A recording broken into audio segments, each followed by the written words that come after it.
जय जिनेन्द्र। जो दिखता है वो बिकता है। इस वर्तमान युग के अंदर जो वस्तु सामने प्रत्यक्ष में दिखती है, लोगों की उसके ऊपर ही श्रद्धा बनती है। लेकिन जो वस्तु दिखती नहीं है, चाहे वो कितनी ही अमूल्य क्यों न हो, उसके ऊपर लोग विश्वास नहीं करते हैं। लेकिन वो वस्तु अपने समय पे उसका फल अवश्य देती है।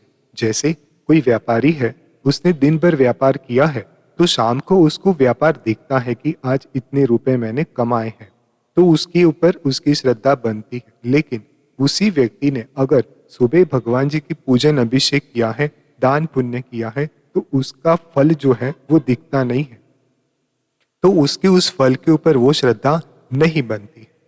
इसी वस्तु को समझने के लिए एक छोटी सी कहानी है, उसे अपन समझते हैं।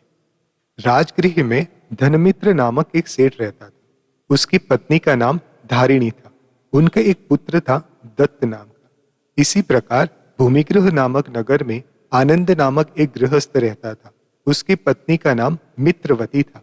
इनकी कन्या का नाम वीरवती था, जो अत्यंत सुंदर थी। धनमित्र के बेटे दत्त का विवाह वीरवती के साथ हुआ। कुछ समय बाद दत्त रत्नद्वीप में व्यापार करने चला गया। वीरवती अपने माता पिता के घर रहती थी।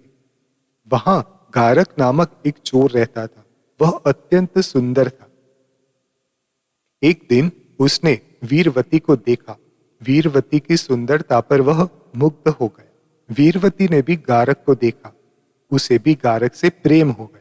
एक दिन उस चोर ने वीरवती से कहा कि वीरवती, मैं चोर हूं, क्या तुम्हें यह जानकर भी मैं अच्छा लगता हूं? वीरवती ने कहा, तुम क्या करते हो इससे मुझे क्या लेना देना, मैं तो तुमसे प्रेम करती हूं। कुछ समय बाद सेठ दत्त रत्नद्वीप से धन कमाकर लौट आए। तब वो जब निकल रहे थे, बोट से उतर रहे थे, तब वो सोच रहे थे कि मेरी पत्नी वीरवती पता नहीं कैसी होगी, क्यों न पहले ससुराल चलकर उसका हाल जान लेता हूं। यह सोचकर वो अपने ससुराल की तरफ चलने लगा। वो सोचने लगा कि मैंने इतना धन कमाया है, इसमें से कुछ भाग उसे भी दूंगा, वह अवश्य मेरी प्रतीक्षा कर रही होगी। ये सोचते सोचते सेठ दत्त रास्ते में चलने लगे। उसमें जंगल पड़ा। इस जंगल में एक सहस्त्र भट्ट नामक चोर रहता था। सेठ दत्त उस जंगल से गुजर रहा था तो सहस्त्र भट्ट ने उसे देख लिया। वो चोर सोचने लगा, ये कोई सेठ है, इसके पास अवश्य ही धन होगा, मुझे इसका पीछा करना चाहिए। ये सोचकर वो उस सेठ दत्त के पीछे चलने लगा।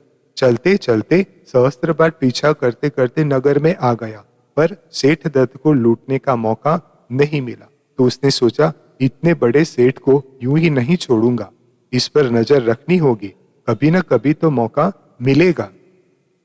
सेठ दत्त अपने ससुराल पहुंचा। वहां उसका खूब स्वागत हुआ। तब उस चोर ने भी देखा तो वो सोचने लगा, तो ये अपने ससुराल आया है, चलो कभी तो अपने घर जाएगा, तब देखूंगा, किंतु घर में भी तो मौका मिल सकता है, क्यों न इस पर यहीं से नजर रखूं। ये सोचकर वो उसके ऊपर नजर रखने लगा।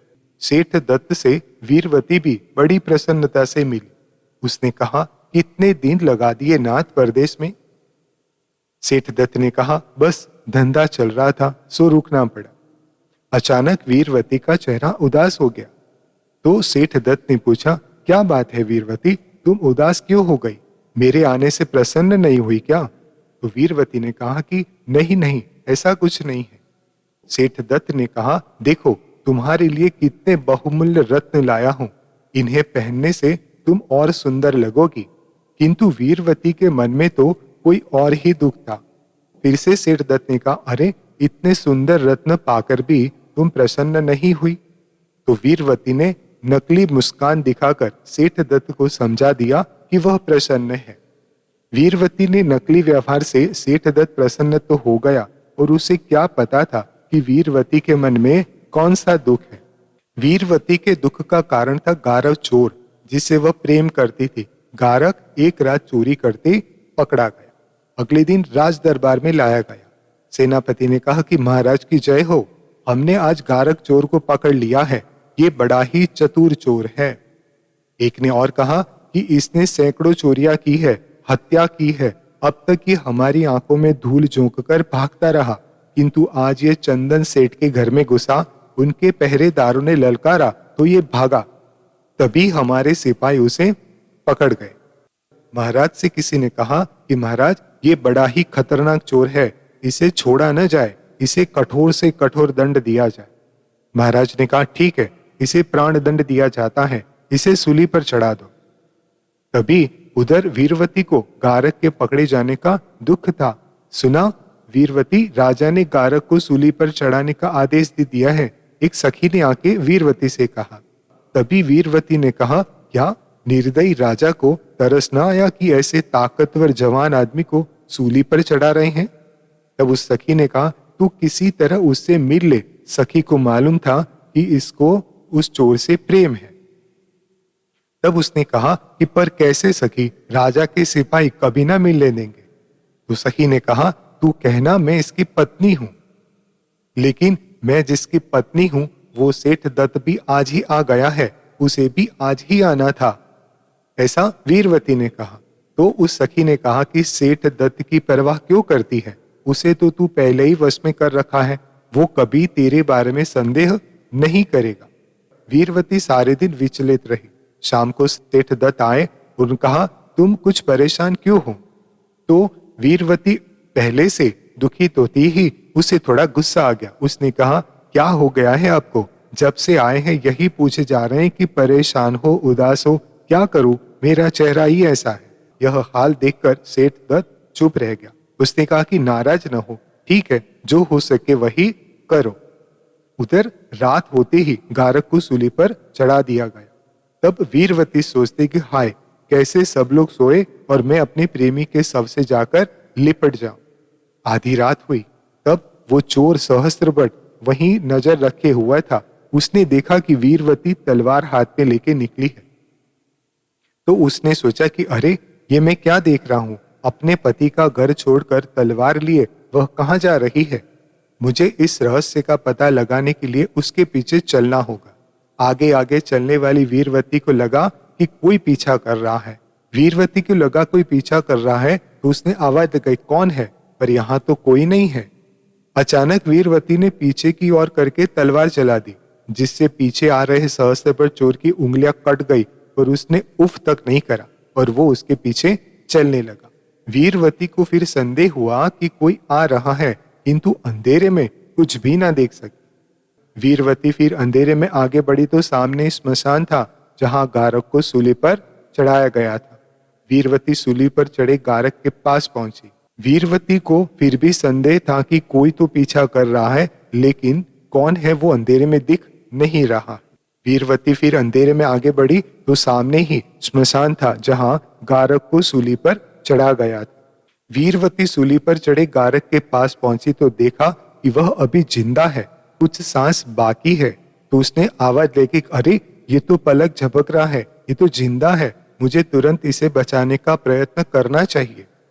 तो उस गारव चोर ने कहा कि नहीं प्रिय, मुझे बचाने का प्रयत्न व्यर्थ जाएगा, समय नष्ट न करो, मैं कुछ ही पल का मेहमान हूं, मेरी तुम्हारी यह अंतिम भेंट है। एक पेड़ के पीछे छिपा सहस्त्रबट चोर यह सब देख रहा था। तभी उस गारव चोर ने कहा, देर मत करो प्रिय, आओ, अपने मुख का पान मुझे दो और सुखी बनाओ। किंतु गारक तो सूली पर था और वह वीरवती नीचे जमीन पर थी, वो ऊपर तक कैसे जाती। तब वीरवती ने वहां पड़े मुर्दों को उठाकर एक के ऊपर एक रख दिया। अब वह मुर्दों पर चढ़कर गारक के मुख के पास पहुंच गई। गारक ने उसके होठों को चुम्बन किया।